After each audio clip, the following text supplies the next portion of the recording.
साथियों, जब कोई साथ ना दे, अपने ही धोखा देने लगे, तो इस कहानी को गौर से सुन लेना।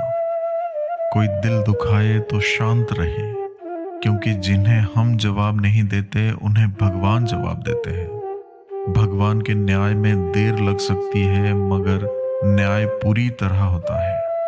ईश्वर पर भरोसा इतना रखो कि जब आपकी इच्छा से काम ना हो तो समझ लीजिए ये उसकी इच्छा है, और जब आपकी इच्छा से काम हो तो समझ लेना उनकी कृपा है। जब वो रात को पेड़ पर बैठे परिंदे को नींद से भी कभी गिरने नहीं देता, वो ईश्वर इंसान को कैसे बेसहारा छोड़ सकता है। जीवन में सारे दरवाजे बंद हो सकते हैं, लेकिन भगवान का दरवाजा हमेशा खुला रहता है। भक्ति और भरोसा भगवान पर इतना करो कि संकट हम पर हो और चिंता भगवान को हो। साथियों, एक छोटी सी कहानी है। किसी एक गांव में गोपाल नाम का एक बालक का जन्म एक धनवान परिवार में हुआ था। उसके पिता उस गांव के बहुत बड़े व्यापारी थे और परिवार में किसी तरह की कोई कमी नहीं थी। गोपाल के दो बड़े भाई थे जो पिता के साथ मिलकर उनका हाथ बटाते थे, लेकिन गोपाल के लिए सब कुछ ठीक नहीं था। गोपाल जन्म से ही नेत्रहीन था, दोनों आंखों से अंधा। इसी कारण से उसका सारा जीवन घर में ही व्यतीत हुआ करता था। उसको घर में ही सभी सुख साधन उपलब्ध रहते थे। नेत्रहीनता के अलावा गोपाल को एक और दशा भी थी। छोटी सी उम्र में ही उसकी मां की निधन हो गया था। हालांकि गोपाल के पिता और उसके दोनों भाई उससे बहुत प्रेम करते थे और उसका सुख सुविधा का पूरा ध्यान रखते थे, लेकिन व्यापार की व्यस्तता के चलते वो घर में ज्यादा समय नहीं दे पाते थे। इसीलिए गोपाल का जीवन घर पर काम करने वाले नौकरों के सहारे ही चलता था, जिस कारण गोपाल के मन में विरक्ति का भाव उत्पन्न होने लगा। अपने मन को संतुष्ट रखने के लिए फिर वो भगवान के ध्यान में हमेशा लीन रहने लगा और धीरे धीरे भगवान के प्रति उसकी भक्ति बढ़ती चली गई। जब उसका सारा समय भगवान के ध्यान और भजन कीर्तन में ही व्यतीत होने लगा था, उसके पिता और उसके भाइयों को इससे किसी प्रकार की कोई आपत्ति नहीं थी। पर कुछ दिनों के बाद दोनों बड़े भाइयों का विवाह हो गया और पहले की तरह ही सब कुछ ठीक चलता रहा। पर धीरे धीरे गोपाल की भाभियों को गोपाल के प्रति ईर्ष्या का भाव उत्पन्न होने लगा। इन सभी से बिल्कुल अनजान गोपाल उनको अपनी मां की तरह मानता था और सोचता था कि उनकी मां की कमी अब पूरी हो गई है। इसी तरह से वो अपनी भाभियों के साथ व्यवहार करता था जैसे वो अपनी मां के साथ व्यवहार करता था। फिर कुछ ही दिनों के बाद गोपाल के पिता का भी स्वर्गवास हो गया। वो भी उसकी मां की तरह गोपाल को छोड़कर चले गए। अब गोपाल के जीवन में एक और दुखों का पहाड़ टूट पड़ा था और गोपाल पूरी तरह से अपने भाई और भाभी पर ही निर्भर हो गया था। फिर भी उसके भाइयों का प्रेम अभी भी उसके प्रति वैसा ही था जैसा कभी पहले था। पर कहते हैं कि समय कभी एक समान नहीं रहता। अब धीरे धीरे गोपाल अपनी भाभियों के आंखों को खटकने लगा। अवसर देख करके गोपाल की भाभियों ने अपने पतियों से गोपाल के विरुद्ध भड़काना आरंभ कर दिया। जैसे जैसे समय बीतता गया, उनका षड्यंत्र बढ़ता चला गया और फिर एक दिन आ ही गया कि जब गोपाल के भाई पूरी तरह से गोपाल के विरुद्ध खड़े हो गए। अब उनकी भी गोपाल से जलने लगा था। इन सब बातों से बिल्कुल अनजान सरल हृदय गोपाल जब भी भगवान की भक्ति में ही लीन रहता था। वो अपने भाइयों और भाभीयों के प्रति मन में किसी प्रकार की कोई शंका नहीं रखता था। पर ऐसा कब तक चलता? आखिर एक दिन भाइयों की पत्नियों ने पतियों को समझाया कि इस अंधे के मोह में क्यों फंसे हो, इससे छुटकारा लो, नहीं तो एक दिन तुमको अपनी घर, जमीन, जायदाद इसके साथ बांटनी पड़ेगी। इस संपत्ति पर इसका क्या अधिकार है? इसने जीवन भर किया ही क्या है? ये जो कुछ भी है सब तुम्हारे ही मेहनत के कारण है, लेकिन इसी में से इसको कुछ ना कुछ देना पड़ जाएगा। आखिर इस अंधे को क्यों संपत्ति दी जाए?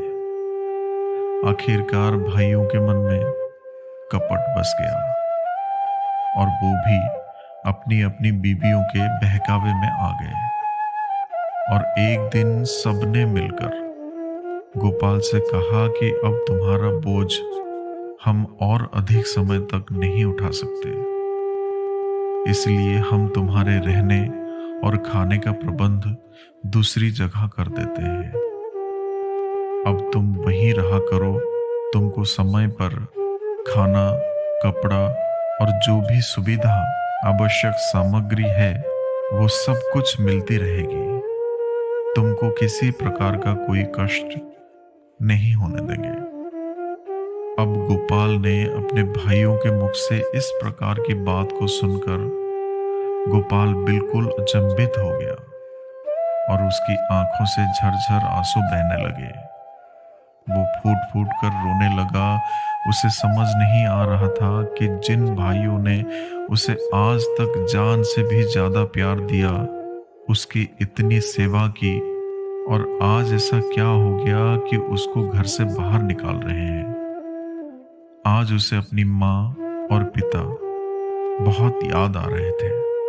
वो अपने आंसुओं को रोकने की कोशिश कर रहा था, पर उसके अंधे आंखों से आंसू रुकने का नाम नहीं ले रहे थे। वो कुछ भी बोल पाने की स्थिति में नहीं रहा और खुद को संभालते हुए कहने लगा कि भाई, आपने मेरे लिए जो भी निर्णय लिया है वो निश्चित रूप से हमारे लिए अच्छा ही होगा, पर मुझे बस इतना बता दो कि मेरा कौन सा अपराध है जिसके कारण मुझे इस घर से बाहर निकाला जा रहा है। मुझे तो लगता है कि मेरा अपराध यही है कि मैं नेत्रहीन हूं, मैं अंधा हूं, पर इसमें मेरा कोई दोष नहीं है। ये तो प्रभु की इच्छा है। और भाई, अब तक आपने मुझको इतना प्रेम किया, फिर अचानक ये क्या हो गया कि मुझे इस घर से बाहर निकाला जा रहा है। तब भाइयों के पास इसका कोई जवाब नहीं था। फिर गोपाल अपना घर छोड़कर चला गया, जिससे अब वो पूरी तरह से अनाथ हो चुका था। पर कहते हैं ना, जिसका कोई नहीं होता उसका भगवान होता है। और फिर वैसे ही गोपाल तो भगवान का भक्त था, फिर वो भला कैसे अनाथ हो सकता था। दुखी मन से गोपाल भगवान के ध्यान में खो गया और अगले ही दिन गोपाल के रहने का प्रबंध एक अन्य स्थान पर कर दिया गया। वो स्थान एकदम से सुनसान था, ना किसी का आना जाना, ना किसी का रहना। कुछ पशु पक्षी वहां विचरण करते रहते थे। वहां से थोड़ी ही दूर से जंगल शुरू हो जाता था। गोपाल के खाने और देख रेख के लिए एक सेवक की नियुक्ति कर दी गई। प्रतिदिन सुबह के नाश्ते का प्रबंध और दोपहर तथा रात्रि के भोजन का प्रबंध गोपाल के भाई और भाभी कर देते थे, और उसके जो कपड़े थे वो घर से धुल कर के आ जाते थे। फिर गोपाल ने इसका कुछ भी विरोध नहीं किया। वो उसी में ही संतुष्ट रहने लगा। उसका हमेशा नियम था कि जब भी वो भोजन करने बैठता तो पहले अपने भगवान का ध्यान करता और उनको भोजन अर्पित करता, और उस भोजन के लिए धन्यवाद दे करके तब जाकर खुद भोजन करता। कुछ दिन तक ऐसे ही चलता रहा, और इसी बीच गोपाल की दोनों भाभीयों को एक एक संतान प्राप्ति हो गई। उसके बाद गोपाल का ये प्रतिदिन का खाने और वस्त्र का प्रबंध भी उन दोनों भाभियों को खटकने लगा। तब दोनों ने मिलकर के एक भयानक षड्यंत्र रच दिया, जिससे उन्होंने गोपाल को जान से मार डालने की योजना बना ली। और अगले ही दिन उन्होंने रात्रि के भोजन में जहर मिला करके सेवक के हाथ भेज दिया। इस बात से पूरी तरह से अनजान सेवक भोजन लेकर के पहुंचा और गोपाल को भोजन सौंप दिया, जिससे गोपाल ने भोजन प्राप्त किया और भोजन खाने बैठा, जिससे प्रतिदिन की तरह भगवान को अर्पित किया। भगवान के भोजन को स्वीकार करते ही वो जहर मिला हुआ भोजन प्रसाद के रूप में परिवर्तित हो गया। कहते हैं ना, जिसके साथ भगवान सदा रहते हैं उसके सामने कोई षड्यंत्र भला क्या कर सकता है। फिर गोपाल ने आनंद पूर्वक भोजन किया और भगवान को धन्यवाद दिया और लग गया भगवान के भजन में। उधर दोनों भाभी खुश थी कि चलो आज पीछा छूट गया। उस अंधे का अगले ही दिन अनजान बन करके उन्होंने फिर से सुबह का नाश्ता तैयार किया और सेवक के हाथ भेज दिया, इसी आशा में कि थोड़ी देर में सेवक लौट करके आएगा और उनको उनके मन को खुश करने वाली सूचना लेकर आएगा। पर नाश्ता दे करके जब सेवक वापस लौटा तो गोपाल के सकुशल होने की सूचना दिया, जिससे उनको बड़ा आश्चर्य हुआ। और वो दोनों पापी बुद्धिहीन ये नहीं जान पाई कि जिसका रक्षक दया निधान हो, स्वयं भगवान हो, भला उसका कोई क्या बिगाड़ सकता है। फिर वो दोनों मंद बुद्धि भाभियां सोचने लगे कि हो सकता है किसी कारण से वो गोपाल ने रात्रि में भोजन ना किया हो। ऐसा विचार करके उन पापी स्त्रियों ने अपने मन की शंका का समाधान स्वयं करने की ठान ली। तब उस दिन उन्होंने दोपहर के भोजन में गोपाल के लिए खीर बनाई और उसमें पहले से भी अधिक जहर मिला दिया और वो खुद ही खीर लेकर के गोपाल के पास चली गई और गोपाल को बड़े ही प्रेम से व्यवहार किया और कहने लगी कि आज तुम्हारा चेहरा उदास क्यों लग रहा है और क्या रात्रि में तुमने भोजन नहीं किया था। अपनी भाभियों को वहां देख करके वो बहुत खुश हुआ। वो बोला, नहीं भाभी, मैंने तो भोजन कर लिया था, भोजन बड़ा ही स्वादिष्ट लगा था। ये तो आपका प्रेम है जो आपको ऐसा लग रहा है। ये सुनकर दोनों पापी स्त्रियां शंका में पड़ गई कि इसने भोजन किया तो फिर ये जीवित कैसे बच गया। उनकी पापी बुद्धि ने अब भी उनका साथ नहीं दिया और वो सत्य को नहीं पहचान पाई और उन्होंने मन में विचार किया कि गोपाल हमसे झूठ बोल रहा है। तब उन्होंने प्रेम पूर्वक गोपाल को खीर दे करके कहा कि आज हम तुम्हारे लिए अपने हाथ से खीर बना करके लाए हैं और अपने सामने ही हम तुमको खिला करके तभी वापस जाएंगे जब तक तुम खीर को नहीं खाते हो। उनके कपटपूर्ण प्रेम के नाटक को गोपाल नहीं पहचान सका। उसकी आंखों में आंसू आ गए और उसने प्रेम से वो खीर ली और उसको खाने बैठ गया। पर खाने से पहले वो अपने प्रभु भगवान को नहीं भूला। उसने प्रेम पूर्वक भगवान का ध्यान किया, उनको खीर अर्पित की और प्रेम पूर्वक तब जाकर के वो खीर खाने लगा। फिर कैसा जहर और कैसा षड्यंत्र, वो सुखपूर्वक सारी खीर को खा गया। उधर उसकी भाभियों ने जब उसको खीर खाते देखा तो सोचा कि हो गया इसका काम तमाम, अंत में अब यहाँ रुकना उचित नहीं है। इसी तरह का विचार करके वो तुरंत ही वहां से निकल पड़ी।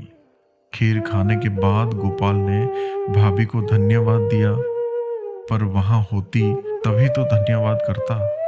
वो वहां से जा चुकी थी। गोपाल को बहुत आश्चर्य हुआ कि अचानक वो दोनों कहाँ चली गई। जब कोई उत्तर नहीं मिला तो उसने भगवान का पुनः ध्यान किया और हरि के भजन में वो खो गया। उधर दोनों भाभी खुश मन से अपने घर पहुंचे तो देखा घर में कोहराम मचा था। जिसे देखा तो पता चला कि उन दोनों के बेटों ने कोई जहरीला पदार्थ खा लिया है और उसी के खाने से उनकी मृत्यु हो गई है। ये देख करके दोनों का रो रो कर बुरा हाल हो गया और अपने पाप को उनको एहसास होने लगा। वो जान गई कि भगवान ने उनको उनके कर्मों का दंड दिया है। उधर एक सेवक दौड़ करके गोपाल के पास पहुंचा और सारी घटना सुनाई, जिससे सुनकर गोपाल एकदम से विचलित हो गया और रो पड़ा। फिर वो सेवक से बोला, भाई मुझको वहां ले चलो। तब सेवक गोपाल को लेकर घर पहुंचा और वहां जाकर गोपाल ने देखा कि सभी लोग जोर जोर से विलाप कर रहे हैं। फिर उन्होंने गोपाल को वहां जीवित खड़ा देख करके दोनों भाभी अचेत सा रह गए। अब उनको इस बात का विश्वास हो गया था कि जिस गोपाल को उन्होंने ठुकरा दिया था और जिसकी हत्या करने की चेष्टा की थी, भगवान स्वयं उसके साथ है, इसलिए उसका कोई बाल भी बांका नहीं कर सका है, बल्कि भगवान ने उसको ही उनकी करनी का फल दे दिया है। और वो दोनों कुटिल स्त्रियां गोपाल से भयभीत होकर के उसके पैरों में गिर पड़ी और अपने सारे अपराध उन्होंने स्वीकार कर लिया और उनको क्षमा करने की दुहाई देने लगी, जिससे गोपाल और उसके भाई उन दोनों के षड्यंत्र को सुनकर के हैरान थे। पर गोपाल तो वहां उन बच्चों की खातिर आया था। गोपाल ने सेवक से कहा, मुझको बच्चों तक पहुंचा दो। सेवक ने ऐसा ही किया। फिर बच्चों के पास पहुंच करके गोपाल ने अपने प्रभु को ध्यान किया और प्रार्थना की कि हे प्रभु, आज मेरी लाज आपके हाथ में है। इन दोनों मासूमों को जीवन दान दे या फिर मेरा ही जीवन ले लो। ऐसी प्रार्थना कर गोपाल ने दोनों बच्चों के सर पर हाथ रखा। भगवान की लीला हुई। अपने भक्त की पुकार को सुनकर के पल भर में ही दोनों बच्चे जीवित हो उठे। ये देख करके गोपाल के भाई और भाभी को बहुत लज्जा आई और उन्होंने गोपाल से अपने कर्मों के लिए क्षमा मांगी और कहा कि अब उसको कहीं जाने की जरूरत नहीं है। अब वो यही रहेगा पहले की तरह। पर गोपाल तो पूरी तरह से अब उसके भगवान के हो गए थे। उसको इन बातों से भला क्या लेना देना था। वो सेवक के साथ वापस लौट गया। साथियों, इसलिए कहते हैं जिसका कोई नहीं होता है, भगवान उसका साथ देता है। जब कोई किसी का सहारा नहीं होता है तो ऊपर वाला उसका सहारा होता है। वही भगवान जिसका हाथ पकड़ लेता है, उसके जीवन में भला कौन सा दुख आ सकता है। जो इंसान भगवान की कृपा पर भरोसा रखता है और भगवान के न्याय पर विश्वास रखता है, वो कभी भी जिंदगी में कोई मुसीबतों को नहीं देख सकता। भगवान पर भरोसा किया करो, कभी निर्भर मत हुआ करो। हार जीत तो यहाँ चलती रहेगी, तुम सीख कर बस आगे बढ़ा करो। माना कि जिंदगी जख्मों से भरी है, पर तुम वक्त को अपना मरहम बनाते चलो। बेशक मौत एक दिन हराएगा तुम्हें, लेकिन तब तक जिंदगी से तो जीतते चलो। हे भगवान, मुझ पर बस इतनी कृपा बनाए रखना, जो रास्ता सही हो उसी पर चलाए रखना। ना हो इस संसार में मुझसे कोई दुखी, बस इतनी मेहरबानी मुझ पे बनाए रखना। साथियों, आशा करते हैं आपको हमारी ये वीडियो अच्छी लगी होगी। वीडियो अच्छी लगी हो तो चैनल को सब्सक्राइब करें, वीडियो को लाइक और शेयर करें। तो फिर मिलेंगे साथियों अगले एक वीडियो में। तब तक के लिए अपना ख्याल रखना और हमेशा हंसते मुस्कुराते हुए रहना।